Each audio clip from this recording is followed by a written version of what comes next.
وای چې ویده شوم څنګه سترګې مې پټې شوې نو خوب وینم خوب مې لیده چې بس د قیامت یو هیبتناک منظر شروع شو قیامت د هیبتناک منظر د هر څوک په منډو باندې دي نو وای زم روان شوم او یالته ګورم چې اخوا جنت دی بس جنت ته زم دا کوشش کوم چې د حساب کتاب مې ضرور شي چې بس منډه وام جنت ته داخليږم وای په دې سوچ باندې زم روان شوم وای په دې کې یو کس را منډي والي په ما پسې کنه وای چې ومې لیدو وای راو رسیدو ماته د گریوان نه مال او دولت په زړه کې مینه پیدا کول دا خطرناک چیز دی چې د مال او دولت دا د ګناهونو یو جرړه او یو بنیاد دی په خوانی زمانہ کې یو بزرگ تیر شوی دی خواجه عبید الرحمن خواجه عبید الله احرار رحمه الله او دته هم عصر عبد الرحمن جامی رحمه الله عبد الرحمن جامی دا مشهور دی دا ډیر خلک پیژني عبد الرحمن جامی یو لوی سړی تیر شوی ډیر بزرگ ترین هستی دا د دې یو واقعه ته ذکر کوم چې د مال او دولت سیوا کېدل دا د دې دلیل نه دی چې انسان د بدبخت دی کا څوک چې مالدار نو هر مالدار تسبق نه دی قتل پکار ځکه د هغه ځنې پټ داسې اعمال وي چې دا غینه خو انسان نه وي خبره خو شاید چې هغه ځان سره داسې ذخیره سٹور ساتي چې هغه الله تعالی علم وي داسې ذخیره ځنې څوک صدقات په ښکارا ور کوي ځنې څوک ځان ته پټ ساتي ځنې څوک مال د الله تعالی په لار کې پټ خرچي چاته نه ښکارا کوي او ځنې څوک یو څه پټ چې ښکارا چې یو چاته پته ولګي چې دا سړی پلانکی ذکر پلانکو خلکو سره امداد کوي یو څوک تنه خبري او د ځنې چانه څوک نه خبر ښه دا عبد الرحمن جامی رحمه الله ته ورس خبر را ورسید روزه میا شو چې جی عبید الله احرار رحمه الله دا یو لوی بزرگ سړی دی او د بزرګي یو نوم مشهور دی چې د الله تعالی ډیر ولی انسان دی په دې زمانہ کې د اولیاءونه دی دا څه خبر وته را ورسیدو نو عبد الرحمن جامی رحمه الله وای چې ما په ځل کې قصد وکړلو چې زو ورزما او د هغه نه بیعت کوم بیعت کوم ګوره د نیکو خلکو سره واسطه پیدا کیدل ته ډیر مسلمانان بداسي وي چې هغه بیعت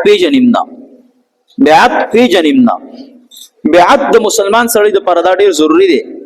ځکه د بیعت په وجه باندې د انسان د نیکی سره زړه لګيږي خوند تور کوي نیکی کول دا یو ښه صحبت دی د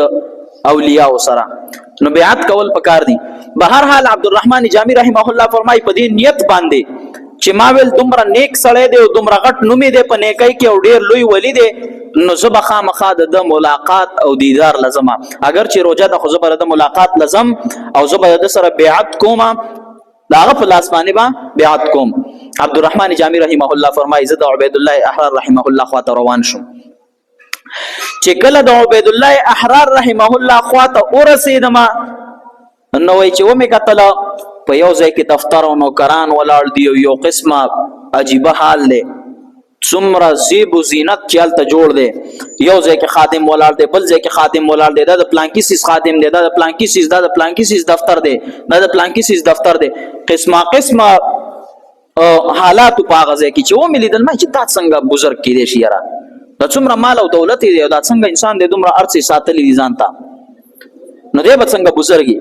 به هر حال چې په کم سوچ تلې ما ویل د ځان سره مې په ذهن کې نقشه داسې جوړه کړې و چې دا به یو فقیر درویش یو ملنګ انسان په یو ګټ کې بناسته عبادت وکړي هغه نقشه بالکل وتورانه شو کله نه کله انسان یو تصور وکړي د یو سیس په باره کې فکر وکړي چې د سیس بداسي چلته ورسي هغه بيخي ګډ وړي نو د داسې فکر کړو چې دی به یو ملنګ انسان ساده باده لباس او په یو جونګړه کې به چرته ناشته یو عبادت وکړي د خدای پاک بس دغه څه بناسته نو د نقشه داسې جوړ کړل چې حالت ورسېدو هغه نوکران خادمان ورسې ولیدل نو بالکل نقشه الټا وا بالکل نقشه د هغه خلاف وا نو دا خواجه عبید الله احرار رحمه الله په خپل کور کې ولانه راوتلې نو د عبد الرحمن جامی رحمه الله په ځل کې وایي چې بس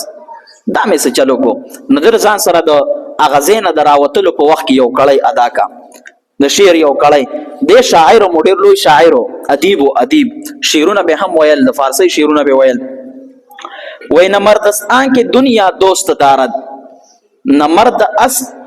آن کې دنیا دوست دارد وای هغه خو هیڅ دوستی نه کوم د هغه انسان سره چې هغه د دنیا سره مینه محبت لري. چې کوم انسان د دنیا سره مینه محبت لري نو زه د هغه سړی سره دوستی نه کوم او دا هغه سړی سره بیعت نه کوم. د شیر دا یو کړی جوړه کتوې ما کړی جوړه نه کلستړیو بلار کې یو مسجد راغې ورکوټه غونته کې جمعاتو هغه جمعات کې لکسات قیلولی ته پرې وته خوب ته نو عبدالرحمن جامی رحمه الله فرمایي وي چې کله سم لاستما او ډډه مې ولګوله ما چې روزه ده لږ غونته کې آرام به وکم بیا خپل سفر جاری کما. وای چې ویده شوم څنګه سترګې مې پټې شوې نو خوب وینم خوب مې لیده چې بس د قیامت یو هیبتناک منظر شروع شو. قیامت د هیبتناک منظر د هر څوک په منډو باندې دي نو وای زم روان شوم او یال ته ګورم چې اخوا جنت دی بس جنت ته زما زم دا کوشش کوم چې د حساب کتاب مې ضرور شي چې بس منډه وام جنت ته داخليږم. وای په دې سوچ باندې زم روان شوم وای په دې کې یو کس را منډي والي په ما پسې کنه وای چې ومې لیدو وای راو رسیدو ما ته د گریوان نکلک راونی ګلو ما ته ودی چرته زی چرته په مخې جنت ته خوشي زما پتا باندې حق دې ما ته مې حق راکا. زه حیران شوم چې ستا په ما د څه شي حق دی کم حق دی ترا خپل حق بیان کا. وای ما ته وای په پلانکی وخت کې پلانکی سیس پتا باندې ما خرڅ کړو 2 پیسې مې د باندې پاتې دي 2 پیسې څه دی ورکوټه غونته کې سيزو وای 2 پیسې حق مې د باندې پاتې دي هغه راکه ولا کدي پرې د مددي جنب زمانه او نه خوځيږي تر سوچ دې دارا کړی نه. عبدالرحمن جامی ورته فرمای وای دا الله بندا 2 پیسې دي ته اوس ما ولې نه پرې دي جنت ته 2 پیسې دي په 2 پیسو څه کیږي نه تاجر ته پرې دما ما ته خپل حق راکې نو الله به پرېدم دی. وای زړه سخت پریشان شوم چې خدای پاک د 2 پیسو په بدله کې چې ما ته یاد هم نه دي چې په کوم وخت کې د په ما باندې پاتې دي دی اوس ما جنت ته نه پرې دا جنت نه زمانہ کوم په دې باندې وای ډیر پریشان وم په دې کې خیال کوم یو سورلی را روانه د پاسه په یو سړی سور دی نو هغه زما خاطر انس دی کېدو چې زما په نظر پرې وته هغه عبید الله احرار رحمه الله حکم انسان په باره کې چې ما د شیر یو کړی را جوړ کړی و او ما چې د دنیا دوست دی هغه انسان په اسمان را روان دی زما په طرف باندې چې راو رسیدو و یا کس وای چې ای ځوانا دا فقیر دی په څه کې راټینګ کړی دی غاړینا خو پرې د چې جنت ته کنه دیو ته आवाज کوي چې زما په حق د 2 پیسې هغه اول براکې بیا با دې ز پرېدما نو عبید الله احرار رحمه الله تو فرمای وای چې د حق و د تزدر کم دی پرې د چیزي وای چې ما په دنیا کې څومره مال او دولت را جمع کړی دی بس هغه ستا شو هغه والا بس داغه نه چې څومره د خوخي هغه تی والا او دا 2 پیسې دی مواله ها او دې پرې د چیزي وای دې فقیر دې کس پرې خودم د گریوان نه او دې روان شوې په دې کې زما سترګې را بیدار شو سترګې مې را کولاو شوې د ځان سره مې فکر کاو چې د په باره کې ما فکر جدا کړو او دې خو ماته نیک سړی ښکاری دې ماته نیک سړی ښکاری نو داغه مسجد نه بیا روان شوم او د مهمان خانه ته راغم هلته په یو ګټ کې غلې کېناستم وای چې عبید الله احرار رحمه الله راوته نو وای زه په یو ګټ کې غلې ناستم وای ماته आवाज کو چې طالب تراشه دی خو وای چې ورلو مخواته وای ماته وای د څه په اراده باندې راغلې وای ما تخپل ټوله اراده ذکر کړ چې زه راغلې مدغه سید پلان کې زینه د بیعت د پاره راغلې د بیعت د پاره نو وای هغه مقصد دی پوره شو کنه نو بس دې خاموش دې څه نه وای وای بیعت بد د درکومه طالب جان خو په یو شرط باندې ګوره دا څنګه بزرګ دی دنیا وسره ډیره ده مال او دولت خدای پاک بسیار ورکړي خادمان نوکران وسره دي کا او تکبر پکې نشته عاجز انسان د دنیا محبت پزړه کې نشته او توای بیعت بدر کومه په یو شرط باندې وای شرط متصل راتوای چې بیعت زو کما وای شرط می داده وای عبدالرحمن ته چې کله د دیزی نه وتل تا چې کم شیر نیمګړی را جوړ کړي هغه شیر به ماته وي چې دته چا ویل چې ما شیر را جوړ کړي دته خدای پاک کشف وکړه عبید الله احرار رحمه الله تعالی د کشف په ذریعہ باندې پزړه کې دا خبر اور واچولا چې دې دلته نه وته د یو شیر را جوړ کړي دي نو وای ماته به دغه شیر دغه کړي وې تا چې کوم نیمګړی کړي را جوړ کړي د دویمه کړي دي پس نه را جوړ کړي ماته دا شیر وای بیا بیعت در کوما نو عبدالرحمن جامی رحمه الله توای وای ما جی داسې وای د ځان سره شرمېدم چې دا شیر د په مخ کې زو څنګه وایم دا خو ما د یو قسم مذمت کو دا شیر به زو څنګه وایم نو وای بیا لګیا شوم ما ته نمبر 10 ان کې دنیا دوست دارد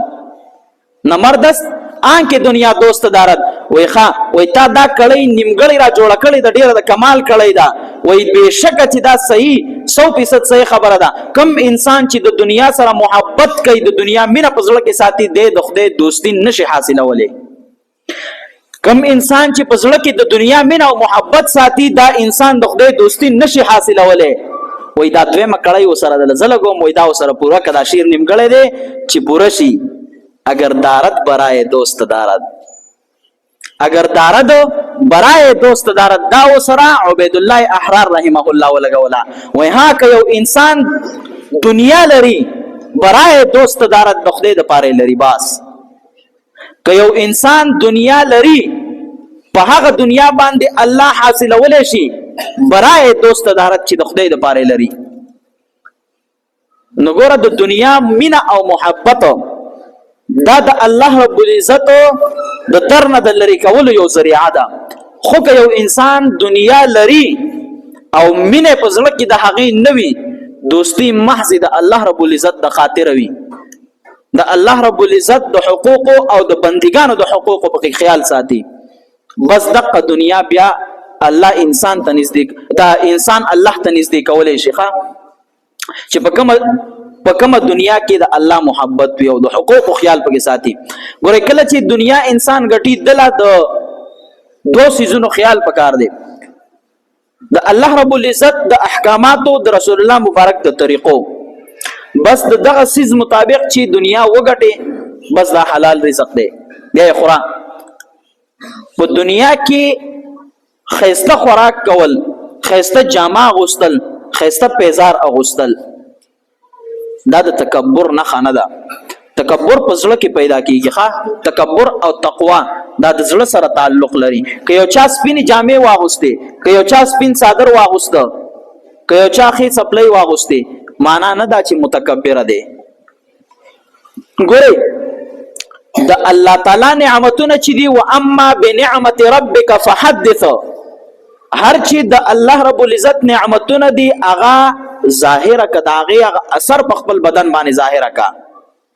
ان الله جمیل يحب الجمال خیرن مگر ز د خدای پاک خلق خوخ دی پاکي خوخی ان الله يحب التوابین ويحب المتطهرین الله پاک توبه کوونکې انسان او پاک سړی دا خوخی نو بزان باندې د الله تعالی د نعمتونو آثار ښکارا کول پکار دي خوراکونه خو اسراف نه خوراکونه خو اسراف نه پیزار خو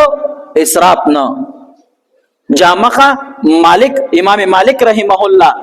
د جامو احوال کده د بیان کم په کال کې 360 ورځې وي د امام مالک رحمه الله په د کال 360 جوړې وي